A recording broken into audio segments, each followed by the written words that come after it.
صلو علی الحبیب. تھا اور یتیم بھی تھا. شوق بن گیا دین پڑھنے کا. محلے دار علاقے والے کہنے لگے کہاں سے کمائے گا، نہ باپ ہے نہ ماں ہے نہ گھر ہے، کہاں سے؟ حضرت رومی کہتے ہیں نوجوان نے جنگل میں جھونپڑی لگا لی. وہاں وہ صبح مدرسے جاتا، شام کو جنگل میں رہتا، وہاں اللہ اللہ کرتا، سبق یاد کرتا. ایک دن بادشاہ کی بیٹی رستہ بھول گئی، جنگل میں آئی سہیلیوں کے ساتھ، باڈی گارڈ بھی ساتھ تھے پر رستہ بھول گئی. کھوتی کھوتی شام ہو گئی، ایسی کھوئی کہ جب رات گہری ہو گئی تو آ کے اس نوجوان کے پاس رکی اور چلانے لگی. شیر کے داڑنے کی آواز آتی ہے، بھیڑیے کے بولنے کی آواز آتی ہے. نوجوان اکیلا، سہیلیاں بچھڑ گئیں، گارڈ بچھڑ گئے. کہنے لگی میں پریشان ہوں، مجھے جگہ مل جائے گی. نوجوان کہتا میں نے شہزادی دیکھی اور مجھے بھی پتا تھا کہ گھر ایک ہی ہے اور آنکھ کو اندر سے دروازہ بھی بند کرنا پڑتا ہے، جنگل جانور بھی آ جاتے ہیں. کہتے میری چھوٹی سی کٹیا میں جھونپڑی میں وہ آئی، رو کے کہنے لگی سہارا کوئی نہیں، اگر میں پیچھے نکلوں گی تو بھیڑیے کھا جائے گا. کہتے میں نے اسے جگہ دے دی. اکیلی عورت، چراغ جل رہا ہے، سبق یاد کر رہا ہوں. میرے نبی پاک نے فرمایا جہاں مرد عورت اکیلے ہو تیسرا شیطان ہوتا ہے. اور شہزادی، وہ بچہ کہتا ہے سبق یاد کرتا رہا ساری رات. وہ بچی کو کہا سو جا، پر وہ کہتی ہے نیند مجھے بھی کہاں آئی. ایسے موقع پر نیند، ساری رات سبق یاد کرتا، تھوڑی دیر کے بعد چراغ جلتا تو اس پہ انگلی رکھتا، ہاتھ جلتا تو پیچھے کھینچنے، پھر دوسری انگلی رکھتا، تھوڑی دیر کے بعد جلتا تو کھینچنے، ہاتھ سارا جل گیا. صبح کرنیں چمکی تو کہنے لگا چل نکل جا، دوڑ جا، بس بڑا صبر کا امتحان ہو گیا، چلی جا. شہزادی باہر نکلی، سپاہی ڈھونڈ رہے تھے. بادشاہ خود جنگل میں نکلا ہوا تھا، میری بیٹی مل گئی. بادشاہ تنہائی میں جا کے کہنے لگا بیٹا میں دنیا کو بتاؤں گا کہ میری بیٹی کھوئی نہیں تھی، سپاہی ساتھ ہی تھے. یہ بڑا مشکل ہوتا ہے، بیٹی تو بھول کے بھی رات کہیں رہ پڑے تو لوگ جینے نہیں دیتے، تو بیٹا مشکل ہو جائے گا میرے لیے. کہاں تھی؟ اس نے کہا نیک نوجوان کے پاس. اس نے کہا بیٹا میں تو تیری بات مانوں گا پر دنیا نہیں مانے گی. اگر اس نوجوان نے کسی کو بتا دیا کہ تو اس کے پاس تھی تو پھر لوگ میرا جینا محال کر دیں گے. بیٹا میں مر جاؤں گا، میری مجبوری یہ ہے کہ وہ کہیں راز نہ اگل دے وہ نوجوان، اسے قتل کرنا پڑے گا. عورت نے منتیں کی، اس بیٹی نے کہا میرے محسن کو مارو گے، روئی. اور وہ کہنے لگا میں بادشاہ ہوں، میرا اپنا وقار ہے، میں اس کو چھوڑ نہیں سکتا. گرفتار کر لائے سپاہی. وقت طے ہو گیا سزا کا. اکیلے ایک کار کوٹری میں رکھا گیا، جو اس کے خاص اعتبار والے تھے ان کی ڈیوٹی لگائی. بادشاہ نے بلایا، طالب علم آیا. عورت کہنے لگی، بیٹی کہنے لگی ایک دفعہ تو بلاؤ نا، ایک سوال بس پردے میں رہ کے پوچھنا ہے، اور پھر جو آپ کا جی چاہے میرے محسن کو مارنا تو ہے، تو مرضی آپ کی.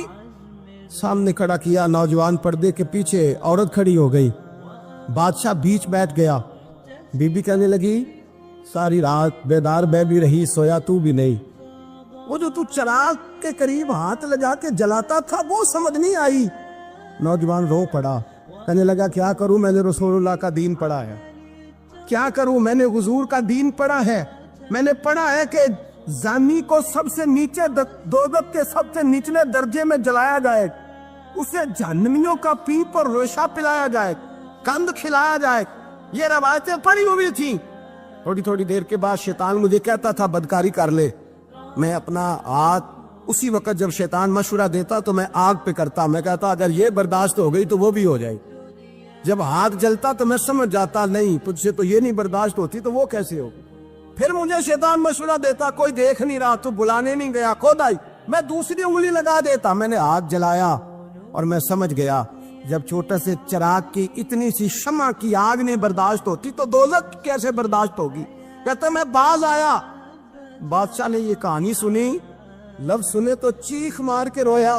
کہنے لگا طالب علم تو میرے نبی کا سچا غلام ہے، اور میرے رسول کے جو سچے غلام ہوتے ہیں انہیں پھانسیاں نہیں دی جاتی، انہیں تخت پر بٹھایا جاتا ہے.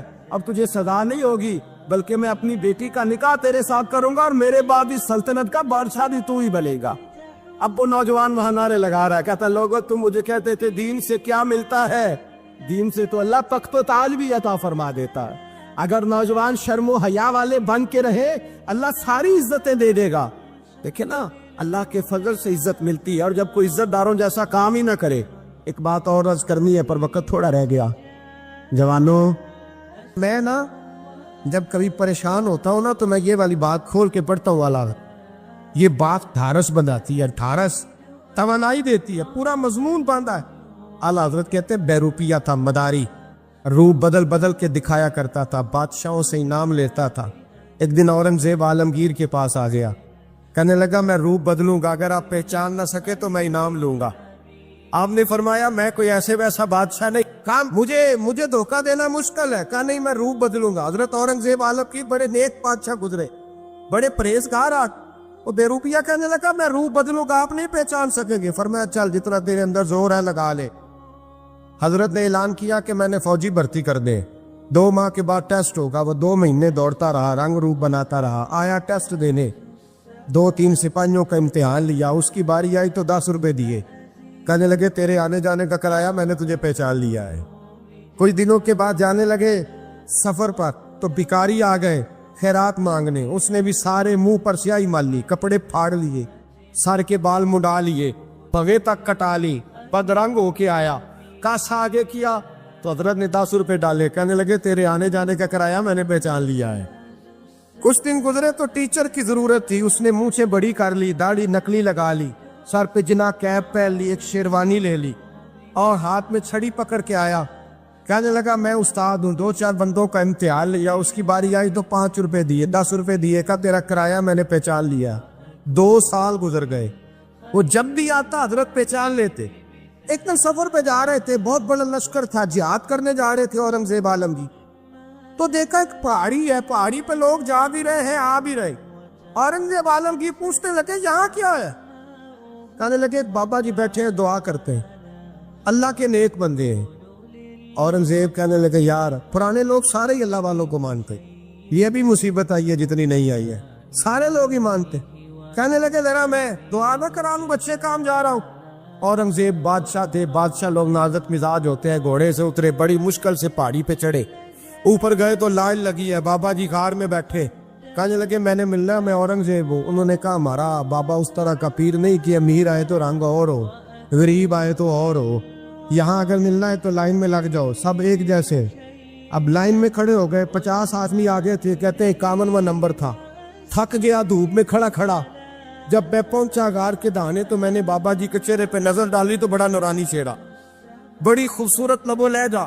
میں نے کہا میرے جیسا آدمی بھی پگڑی باندھ لے تو اچھا لگنے لگ جاتا ہے، بڑا خوبصورت انداز۔ کہتے ہیں میں ان کے پاس اتحیات کی حالت میں بیٹھ گیا، میں نے کہا حضور میں جا رہا ہوں جہاد کرنے، دعا کرنا۔ بزرگوں نے ہاتھ اٹھائے، اللہ اس کی مدد فرما، دین کو غلبہ عطا فرما، اسے دین کا سچا پکا سپاہی بنا۔ پھر تھپکی دی، 2-4 نصیحتیں نکال ڈالی، دیکھنا ظلم نہ کرنا، زیادتی نہ کرنا، جب تم جیت کر نہ کرنا، غرور نہ کرنا، نصیحتیں بھی کر دی۔ کہتے ہیں اب جب میں اٹھا تو 2-4 دینار بطور نذرانہ مسلح کے نیچے رکھے، اور الٹے قدم جب میں غار سے اترا انہوں نے رومال جھاڑا اور اٹھ کے کھڑے ہو گئے، کہنے لگے آج نہیں تو نے پہچانا، آج نہیں تو نے پہچانا، میرا انعام بنتا ہے، آج نہیں پہچانا، لا پیسے۔ اورنگزیب کہنے لگا یار تو نے حد کر دی، کہاں چڑھا کہاں کھڑا رہا، دھوپ میں تھک گیا، کمال کر دی بھائی تو نے، پتا تو کیا لے گا، اب تو جلدی بتا، وہ کتنے لوگ پیچھے دھوپ میں کھڑے ہیں، لشکر سارا کھڑا ہے، کیا لے گا؟ اس نے کہا سب سے قیمتی ہیرے وہ ہے جو تیرے سر کے تاج میں لگے ہوئے، مجھے تیرا تاج چاہیے۔ او بھائیو سننا اور یاد رکھنا، میرے اعلیٰ حضرت کہتے ہیں بادشاہ نے سر کے اوپر سے تاج اتارا، بہروپیے کے قدموں میں رکھا اور کہنے لگے یہ لے، اور یہ تو تیرا مانگنے پر میں نے دیا ہے نا، میں واپس آتا ہوں تو آنا، میں اپنی مرضی سے بھی تجھے دوں گا، تو نے اورنگزیب جیسے بندے کو دھوکہ دیا، آنا میں اس وقت بھی دوں گا۔ وہ دے کر بس بات ختم ہو گئی، حد ہو گئی، دے کر کہتے ہیں جب میں پلٹا نا واپس، بہروپیے نے آواز دی بادشاہ ٹھہر جا، تو میں نے پلٹ کے دیکھا تو کہنے لگے یہ اپنا تاج لے جا، اٹھا اور لے جا۔ میں نے کہا 2 سال بیت گئے تجھے محنت کرتے، آج قابو آیا تو لے جاؤ، کہنے لگا لے جا، مسئلہ سمجھ میں آ گیا۔ میں نے کہا مجھے بھی تو سمجھانا۔ کہتے ہیں وہ پھوٹ پھوٹ کے رویا، اس کی آنکھیں برس پڑی، سیلاب کی طرح آنسو بہہ نکلے، تڑپا، اور لوگ کہنے لگا بادشاہ میں نے جھوٹ موٹ رسول اللہ کی غلامی اختیار کی تھی، جھوٹ موٹ کی داڑھی، جھوٹ موٹ کی پگڑی، جھوٹ موٹ کا فقر،